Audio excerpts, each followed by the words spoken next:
Dios les bendiga, mis hermanos amados. ¿Cómo están? Bien. Voy a la esquina y vuelvo a la esquina. Y las pregunto nuevamente, ¿ya?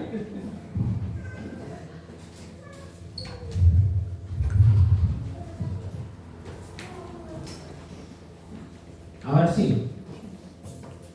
Muy buenos días, mis hermanos amados. ¿Cómo están? Bien. Amén. Amén.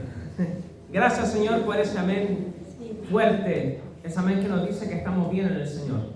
Y aunque no lo tuviéramos, el Señor está con nosotros. Así que eso nos consuela. Vamos a la palabra, hermanos amados. En este día hermoso que el Señor nos ha dado.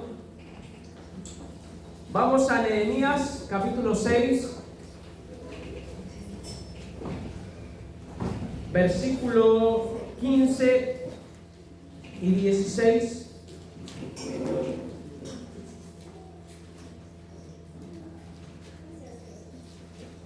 Nehemías capítulo 6, versos 15 y 16.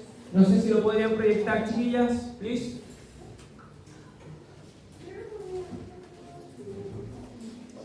Nehemías 6, capítulo 6, versos 15 y 16. Cuando lo hayan encontrado, pueden decir un fuerte amén, así como lo dijeron al principio. Amén. Gracias, hermano Juan. Dice lo siguiente: fue terminado pues el muro el 25 del mes de Elul, en 52 días, y cuando lo oyeron todos nuestros enemigos, temieron todas las naciones que estaban alrededor de nosotros, y se sintieron humillados, y conocieron que por nuestro Dios había sido hecha esta obra. Amén. Cerramos nuestros ojos, oramos al Señor. Padre, te damos gracias por este día hermoso que tú nos das, esta nueva oportunidad en donde tú extiendes tu misericordia, extiendes tu gracia sobre nuestras vidas, Señor, y nos alegramos por eso, estamos gozosos por eso. Te pedimos en esta hora que tú nos hables con tu palabra poderosa, con esa palabra por la cual hiciste el cielo, la tierra, el mar y todas las cosas que existen, Señor. Que nos hables, que nos ministres, que nos redargullas, que nos abraces, que nos consueles, que nos ayudes, Señor, y que podamos, Señor, salir edificados, que podamos salir gozosos, que podamos salir con esa palabra en nuestro corazón y en nuestra mente. Te lo pedimos en el nombre poderoso de Jesús. Amén. Gracias, Señor. ¿Cuántos están contentos? Amén. Dios es bueno. Amén. El Señor tiene un proceso con nuestra vida. Día a día, cada vez que despertamos en la mañana, el Señor está trabajando en nosotros. Y no solamente cuando despertamos, aun cuando estamos durmiendo, el Señor está trabajando en nuestras vidas, en nuestro corazón, en nuestra mente. Para que entiendan el contexto de lo que acabamos de leer, el pueblo de Israel estaba finalizando un proceso largo de restauración. El proceso aproximadamente había durado 160 años desde que Nabucodonosor, rey de Babilonia, había tomado cautivos al pueblo de Israel en el año 605 a.C. El retorno de Israel, después de ese cautiverio, se dividió en tres partes. El primero fue comandado por Zorobabel en el año 538 a.C.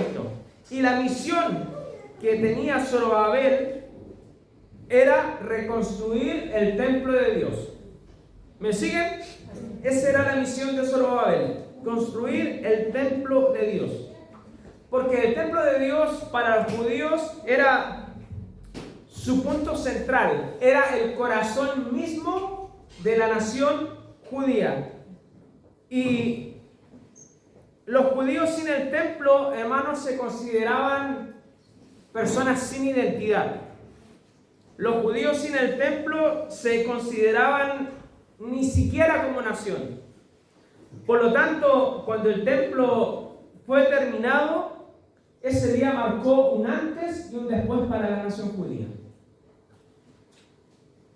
Pero además, Dios quería plasmar en el corazón del pueblo Dios quería que ellos se dieran cuenta que siempre debían considerarlo a Él como prioridad principal de sus vidas.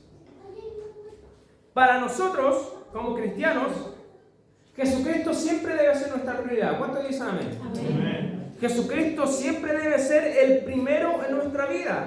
Nosotros como cristianos nos identificamos como hijos de Dios porque tenemos una relación con Él, ¿no es cierto?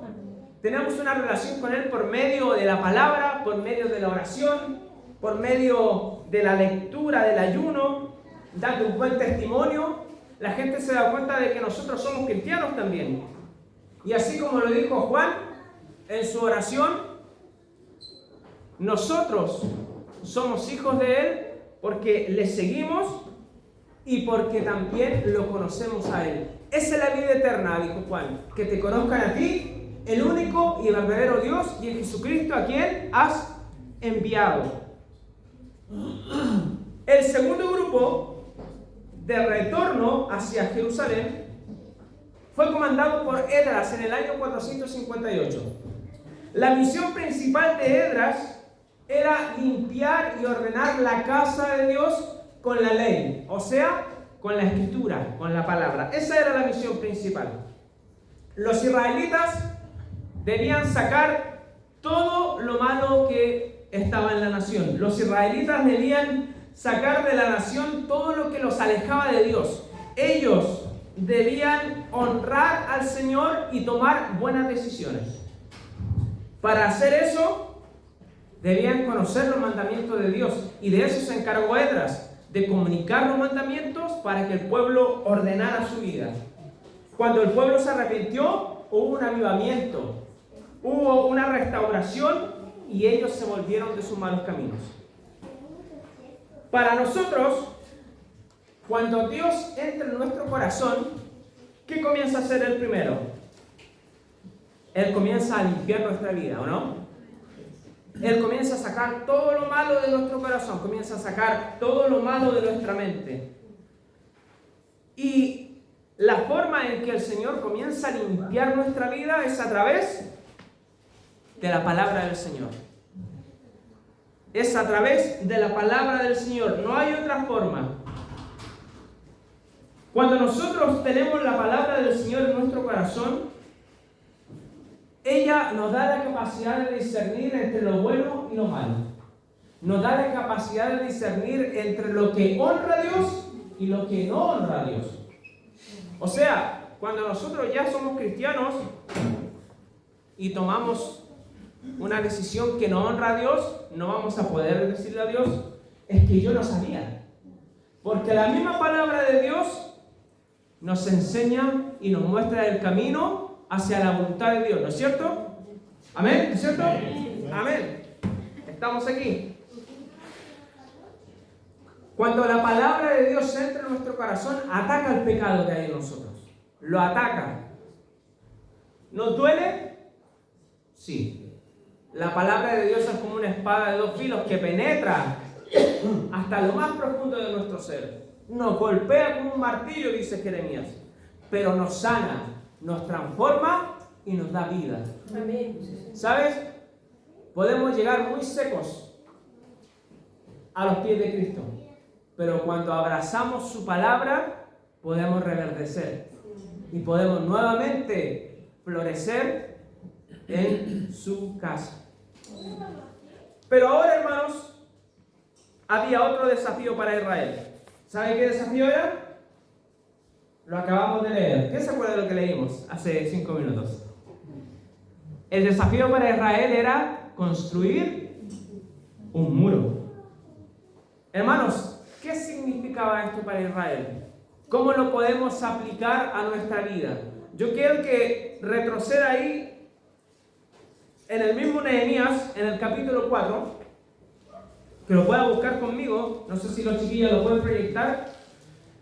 ¿No se puede? Sí se puede. Nehemías 4. Esos son los muchachos que sirven en la iglesia. Tienen que orar por los chiquillos, por los jóvenes. Nehemías 4, versículos 16 y 18. Ahí me dicen por interno con gestos que lo digan. Nehemías 4, versículos 16 y 18. Nehemías tenía que construir un muro. Esa era su misión. Y la palabra dice lo siguiente. Ahí, ¿no es cierto? Excelente. Desde aquel día, la mitad de mis siervos trabajaba en la obra, y la otra mitad tenía lanzas, escudos, arcos y corazas.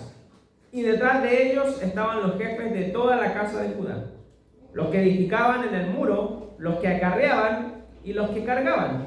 Con una mano trabajaban en la obra y con la otra tenían la espada. Porque los que edificaban, cada uno tenía su espada ceñida a sus lomos y así edificaban. Y el que tocaba la trompeta estaba junto a mí. El pueblo de Israel ya tenía su templo. El pueblo de Israel ya se estaba limpiando del pecado. Pero ahora el pueblo de Israel necesitaba un muro que los protegiera. Sin el muro, el templo iba a estar vulnerable, los ciudadanos iban a estar vulnerables y los enemigos iban a estar siempre al acecho mientras no tuviesen el muro. Dios había mandado a Nehemías con la misión de que reconstruyera el muro de Israel. Pero Nehemías sabía que se iba a enfrentar a oposición. Nehemías sabía que se iba a enfrentar a los enemigos de los hijos de Dios. Nosotros, hermanos, si vivimos en comunión con Cristo y constantemente estamos limpiando nuestro corazón, estamos limpiando nuestra mente, estamos desechando lo malo de nuestra vida, constantemente también el enemigo va a venir a atacarnos. Constantemente el enemigo va a venir por sobre nuestra vida, por sobre esos hábitos que queremos hacer. Cuando vayamos a tomar la palabra, va a sonar el teléfono. Cuando vayamos a tomar la palabra, nos vamos a acordar de que justo tenemos que hacer algo importante. Cuando vayamos a orar, siempre nos vamos a acordar de que tenemos que mandar algún WhatsApp o tenemos que hacer alguna llamada. El enemigo siempre va a venir a tratar de estorbar esto. Pero hermanos, si nosotros vivimos en comunión con Cristo, también debemos comenzar a fortalecer nuestra vida para no estar débiles delante del enemigo.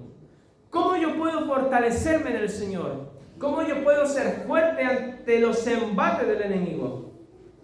Primero en el texto podemos leer lo siguiente.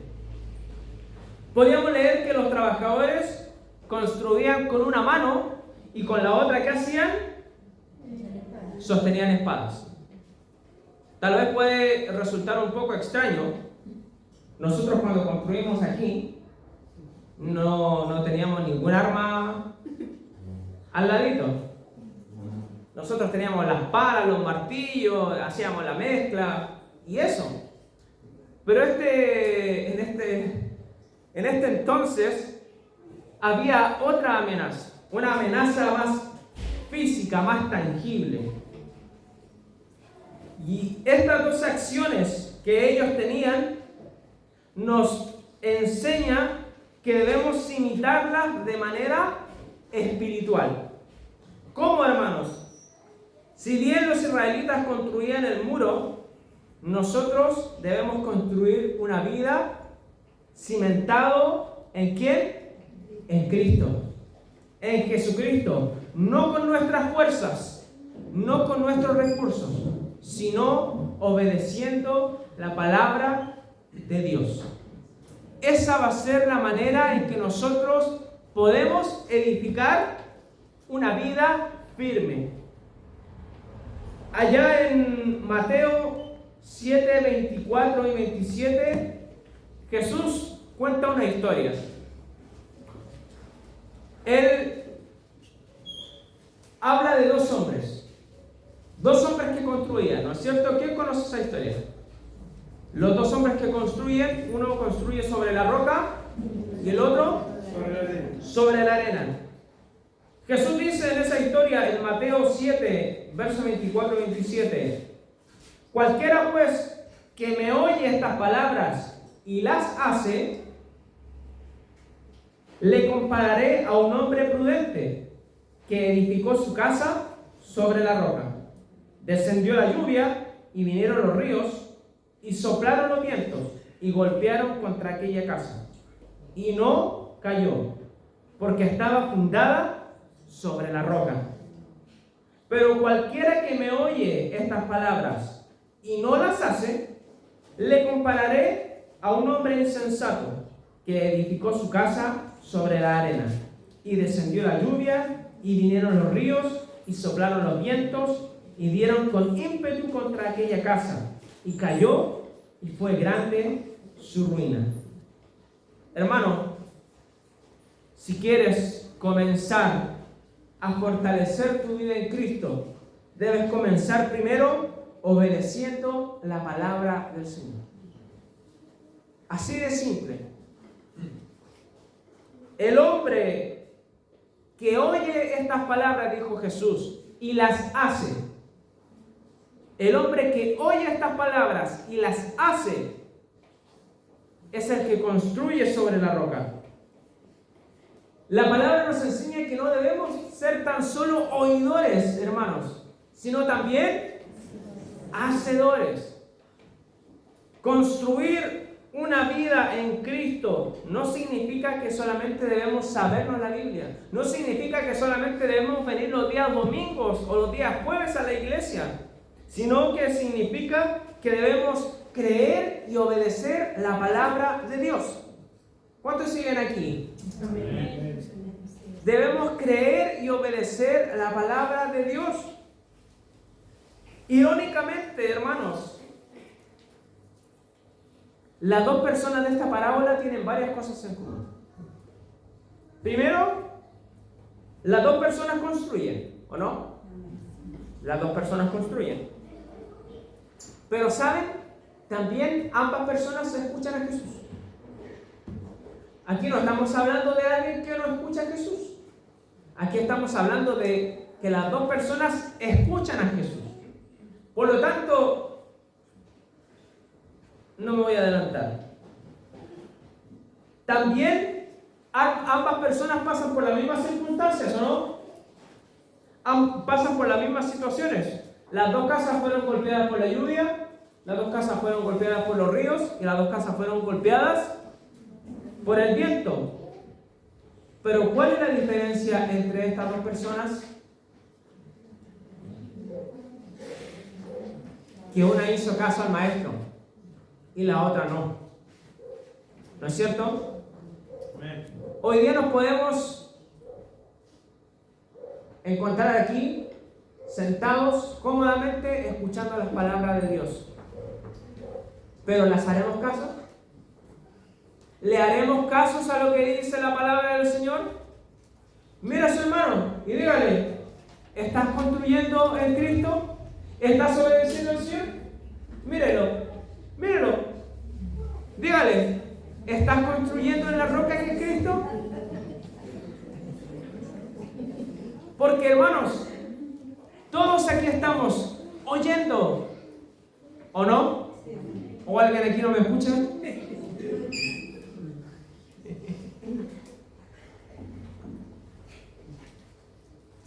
La diferencia es si al salir de esa puerta yo voy a obedecer al Señor o voy a ignorar sus palabras. En su exterior, ambas personas eran similares, pero las diferencias estructurales, las diferencias duraderas de la vida de esas personas fueron reflejadas por la tormenta, por la tempestad, por el viento, por los ríos. Y hermanos, Dios no nos dijo a nosotros que no íbamos a pasar tormentas. ¿O hay alguien aquí que jamás ha pasado una tormenta? Dios no nos dijo, Carlos, tú vas a ser intocable. Michael, tú vas a ser intocable. No vas a pasar tormentas, tranquilo. Siempre vas a estar detrás mío. Dios no nos dijo eso. Dios nos dijo, cuando pases por las aguas y cuando pases por el fuego. Él no te dijo, hey, Fanny, rodea el agua. Mira, aquí hay un corte de camino. Rodea el fuego, hermano Marco, rodéelo. Y así no va a pasar por él. Tranquila, Marquita, yo te voy a tomar y vas a volar conmigo y vas a pasar el agua y vas a pasar el fuego. Él no dijo eso. Él dijo que lo ibas a pasar. ¿O no?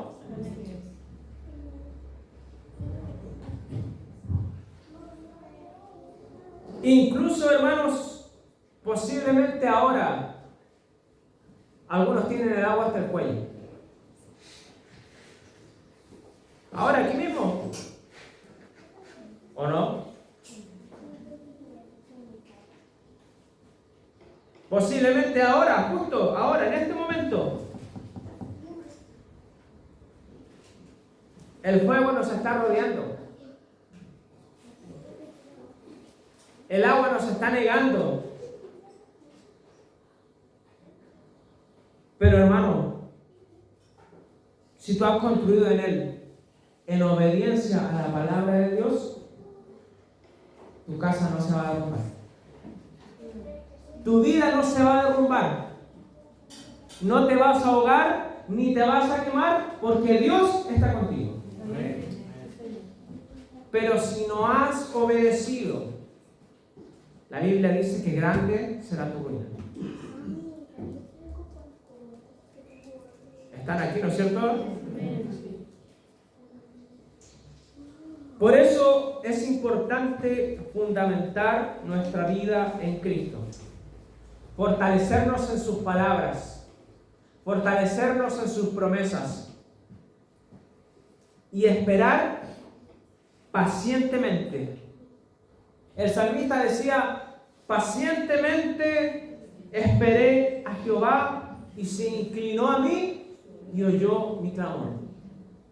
También él decía, esfuérzate, aliéntese tu corazón, sí, espera en el Señor. ¿A cuánto le gusta esperar? A nadie. Hoy en día todo es automático. A mí me encantan los maruchanes, están listos en 3 minutos. ¿Listo? A los chiquillos también les encanta. Pero ¿saben?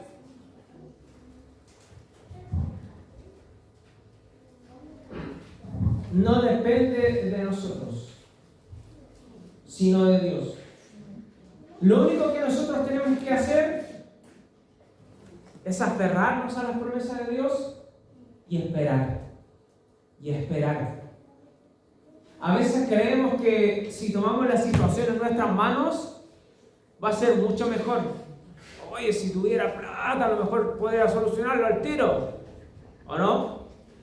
Oye, si tuviera esto, ya habría salido de este problema. Pero hermanos, esta es nuestra salvación.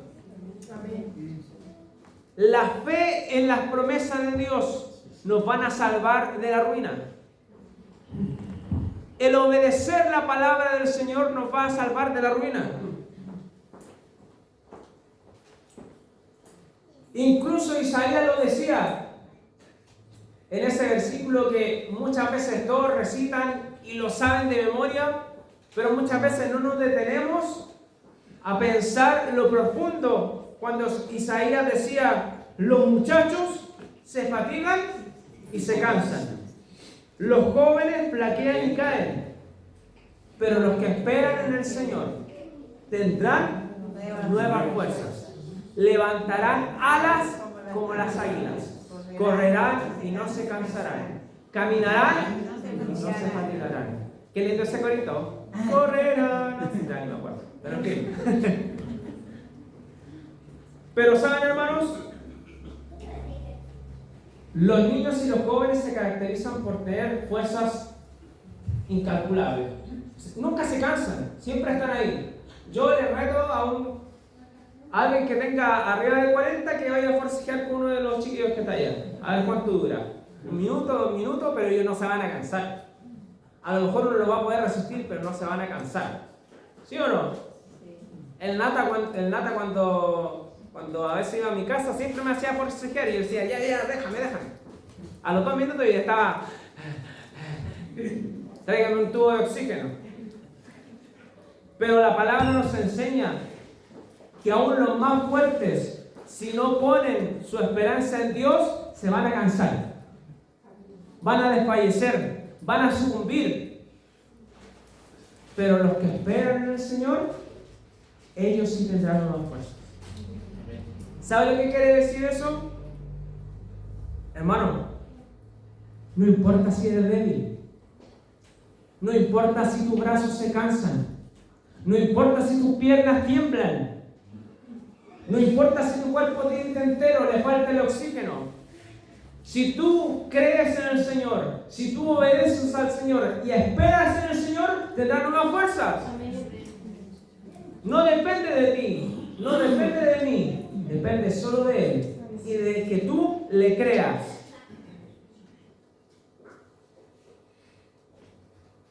Creer y esperar en sus promesas, obedeciendo su palabra, van a comenzar a construir un muro alrededor de mí, un muro que me hará firme, que me hará fuerte, no con mis fuerzas, sino con las de Él. En mi debilidad, Pablo decía, entonces yo soy fuerte, porque no dependo de mi fuerza ni de mis recursos, dependo exclusivamente y 100% de Dios. Pero ahora llegó el momento de pelear, porque con una mano construían y con la otra tenían sus espadas. Con una mano ponían un ladrillo y con la otra peleaban.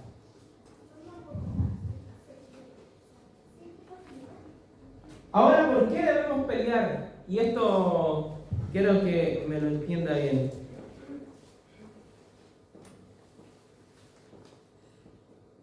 Si tú quieres servir al Señor, si tú te levantas y quieres servir al Señor, y quieres comprometerte con el Señor, y quieres consagrarte al Señor, tenlo por seguro que el enemigo se va a levantar contra ti.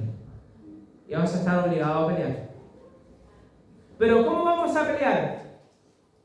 ¿Con nuestras fuerzas? ¿Como los guasitos cuando decían que para echar al diablo hay que decirle garabato? ¿Cómo vamos a pelear? Pablo nos dice en 2 Corintios, capítulo 10, versos 4 y 5, porque las armas de nuestra milicia no son carnales, sino poderosas en Dios para la destrucción de fortalezas, derribando todo argumento y toda altivez que se levanta contra el conocimiento de Dios y llevando cautivo todo pensamiento a la obediencia a Cristo. ¿Qué significa eso? Algunos dirán que no debemos ir a pelear con el vecino que nos funa con el estacionamiento, que no debemos ir a pelear con los que nos tiran piedras a las ventanas, que no debes pelear contra a lo mejor el compañero de trabajo o el de universidad o el de colegio que te hace burla porque eres cristiano.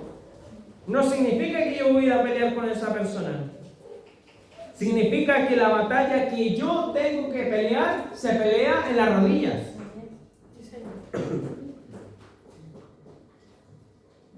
Si a mí me están haciendo daño, yo no voy. Si me vienen voy a poner el ejemplo de acá. Si me vienen a tirar piedras acá, yo no voy a ir a buscar al tipo que nos tiró piedras. Yo voy a doblar mis rodillas y voy a orar por esa persona, para que esa persona conozca de Cristo, para que esa persona tenga un encuentro con Cristo, para que esa vida que también es preciada ante los ojos de Dios también pueda recibir la salvación que yo tengo. Porque le voy a ser sincero, cuando supe que las ventanas estaban rotas, yo dije que se le seque la mano a ese tipo. Me dio rabia porque aquí hay esfuerzo de la gente. Pero después dije, chuta, no Señor, revienta. Que llegue con dolor. Debemos luchar con armas espirituales. ¿Y qué mejor arma que la oración? En Efesios, capítulo 6, verso 11, Pablo dice: por lo demás, hermanos míos, fortaleceos en el Señor y en el poder de su fuerza. Amén. De su fuerza, no de mi fuerza. Vestíos de toda la armadura de Dios para que podáis estar firmes contra las acechanzas del diablo. Porque no tenemos lucha contra sangre y carne, sino contra principados, contra potestades, contra los gobernadores de las tinieblas de este siglo, contra las huestes espirituales de maldad en las regiones celestes. Y si usted se adelanta, cuando después Pablo describe toda la armadura de Dios, en el verso 18 dice: orando en todo tiempo, con toda oración y súplica en el Espíritu, y velando en ello con toda perseverancia y súplica por todos los santos. O sea, el secreto de la armadura de Dios, ¿qué es? La oración. Pero si nosotros no doblamos nuestras rodillas, si nosotros no buscamos a Dios, vamos a ir a pelear ante el enemigo con una armadura de cartón. La oración es clave para pelear espiritualmente. La oración es clave en la vida del cristiano. Cuando creo a la palabra de Dios, anulo y bloqueo con el escudo de la fe todos los dardos y las mentiras y las ofensas que me manda el enemigo. Cuando yo creo y obedezco a la palabra de Dios y declaro sus promesas, ataco con la espada del Espíritu, que es la palabra de Dios, todas las mentiras del diablo y las destruyo por completo. Peleamos, hermanos, en la oración, peleamos en la alabanza, peleamos en el ayuno. ¿Cuántos ayunan todavía? El ayuno se ha perdido, hermanos de la iglesia. Peleamos con la palabra. ¿Sabe por qué peleamos ahí? Porque allí muere nuestra carne. Allí muere nuestra soberbia. Allí muere el pecado que hay en nosotros. Cuando yo doblo mis rodillas y me humillo delante del Señor, mi carne se doblega. Mi carne se hace débil. Y comienzo a ganar ante el enemigo. Me comienzo a ser fuerte. Mucha gente cree, hermanos, que solo los pecados, entre comillas, visibles o grandes, son los que merecen pelea. El adulterio, la fornicación, la drogadicción, la violencia. Pero hay pecados que muchas veces están en las iglesias que pasan desapercibidos. Como por ejemplo, y para ir terminando, en Mateo, yo creo que vayamos a Mateo. Mateo capítulo 12. Ahí los chiquillos, si me pueden ayudar con el data. Mateo 12, versos 43 y 45. Mateo 12, versos 43 y 45.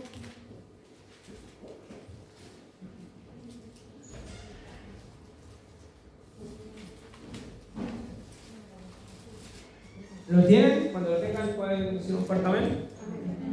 Amén. Dice: cuando el espíritu inmundo sale del hombre, anda por lugares secos, buscando reposo, y no lo halla.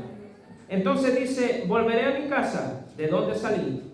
Y cuando llega, la halla, grábese esa palabra, desocupada. La halla desocupada, barrida y adornada. Entonces va y toma consigo otros 7 espíritus peores que él. Y entrados, mueren allí. Y el postrer estado del hombre viene a ser peor que el primero. Así también acontecerá a esta mala generación. Hermanos, ponga mucha atención a esto. Cuando tú limpias tu corazón, cuando tú limpias tu mente, pero no la llenas de Dios, tarde o temprano, lo malo que sacaste de ti va a volver a ti. Cuando tú limpias tu casa, cuando tú limpias tu corazón, pero tu corazón no lo llena de la palabra, no lo llena de Dios, no oras, no buscas del Señor, todo lo malo que sacaste, tarde o temprano va a volver a ti. Porque ese vacío, ese espacio que tú dejaste vacío, va a tener que ser llenado con algo. A veces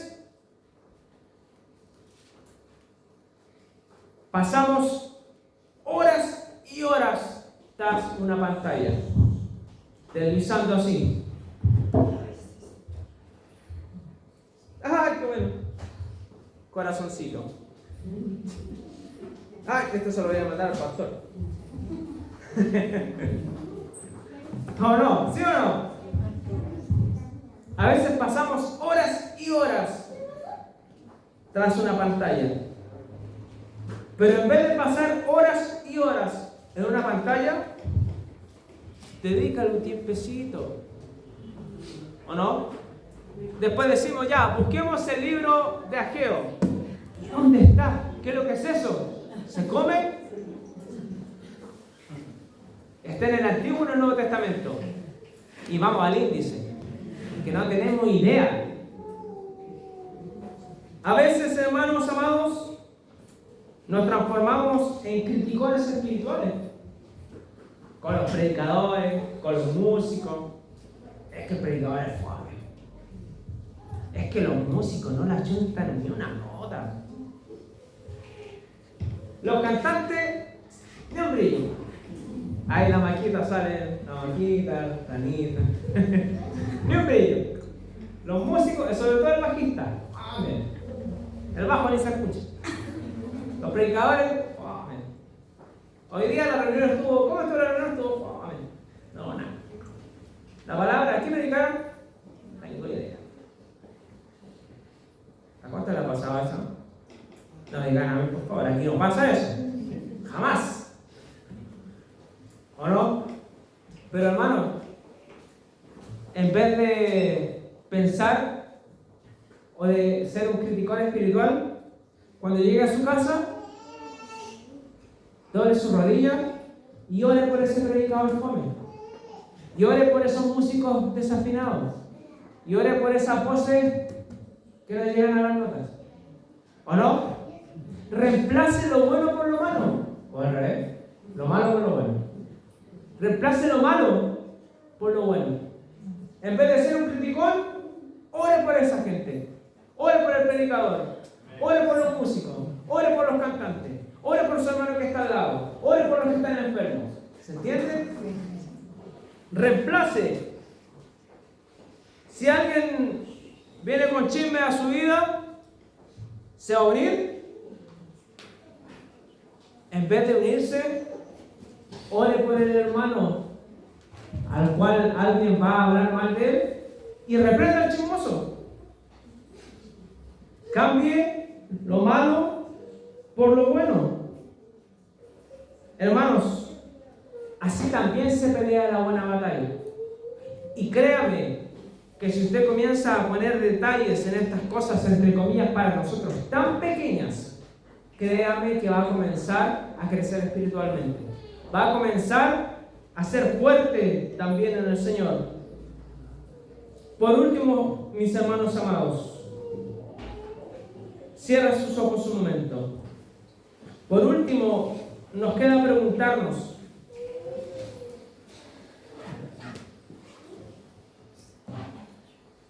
¿estamos construyendo un muro alrededor nuestro?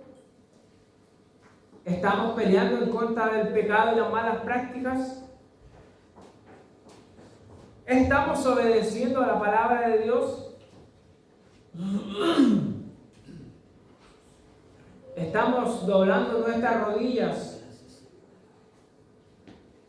¿Estamos orando por nuestros hermanos?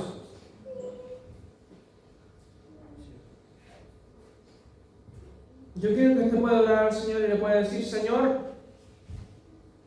es tiempo en que me tengo que levantar. Ya basta solo con venir a la iglesia y escuchar las canciones y escuchar la palabra. Y eso es todo el Evangelio. Hermanos, es tiempo de levantarse, es tiempo de crecer, es tiempo de fortalecer nuestra vida, es tiempo de honrar al Señor con todo lo que somos, con nuestra obediencia, con nuestros pensamientos, con nuestras decisiones. Poner al Señor en primer lugar en nuestra vida, limpiar nuestra vida, limpiar nuestro corazón, nuestra mente con la palabra del Señor. Y no solamente eso,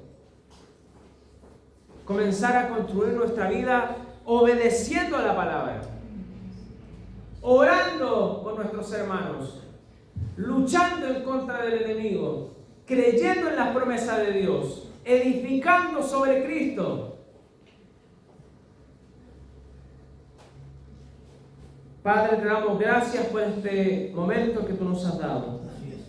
Ayúdanos, Señor, porque es difícil. ¿Sabe? Cuando yo me puse de novio con mi señora, ella me dijo, ¿y ahora qué vamos a hacer? Yo le dije, vamos a hablar al tiro con tus papás, porque esto es serio. Esto va en serio. Es tiempo de que ya le tomemos la mano al Señor y le digamos, yo me comprometo realmente contigo, porque esto va en serio. Ya no quiero seguir siendo una espora o algo que va y viene como una ola del mar. Va y viene, va y viene. Es momento de comprometernos con el Señor y de fortalecer nuestra vida en la obediencia a su palabra. Padre, te damos gracias